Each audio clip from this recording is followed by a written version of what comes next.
Yeah, I don't know what happened. The video was cut off, sorry. So this is part two. Moving on anyway. New Alpine ILX W650. It's a mechless stereo, no CD. Um, it's only about 4 inches wide in the back, so for vehicles that have very little room behind the original stereo slot, this is a perfect replacement.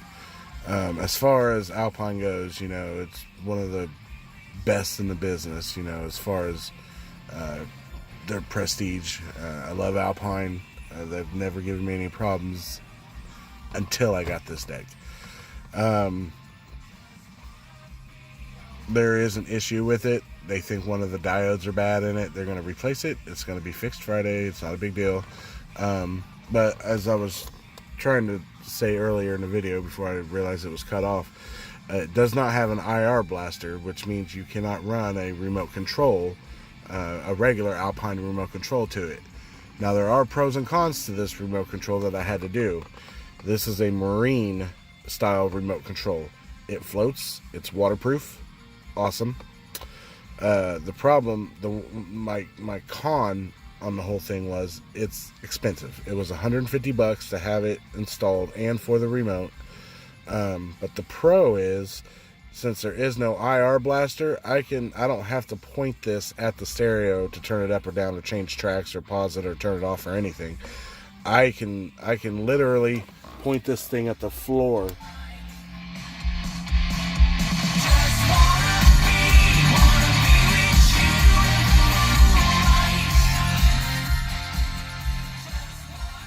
and it works.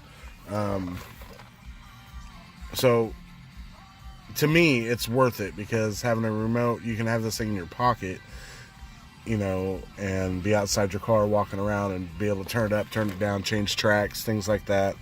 For SPL, that's a big deal. When you're entering SPL competition or whatever, you don't have to have your deck outside. You can run your track from outside your car, and you don't have to point the remote through the car. You can have all your windows closed. It doesn't matter. It still reads it. Pretty cool little thing. But the unit itself, it's only 4 inches wide. It will fit into little little spaces. Some of these new cars, these manufacturers, they're not putting very much space in behind these factory units anymore. A lot of them are getting rid of their CD players, so they're all mechless anyway. But Alpine, they're a prestigious company. They've been around for a long time. They know what they're doing. And the best thing about Alpine that I've come across is that if something is messed up with their product after install, they have no problems warranting the issue or warranting the product and replacing it. I had a rep come and look at my system, and he pretty much told me that it's no big deal. They will fix the problem. They will give me a new deck, and if that does not fix the problem, and it's a problem with the stereo itself and the batch, because these are brand new. They only came out 4 weeks ago.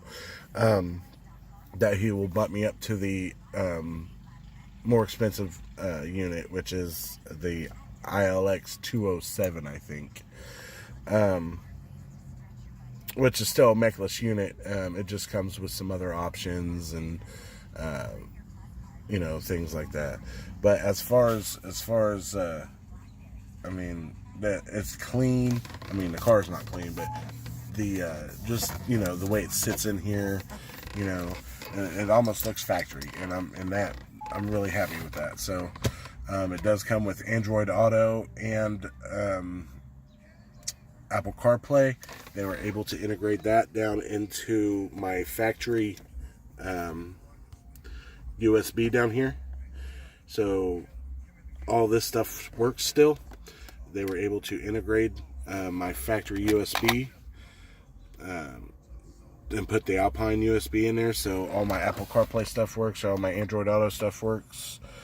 flawlessly, actually.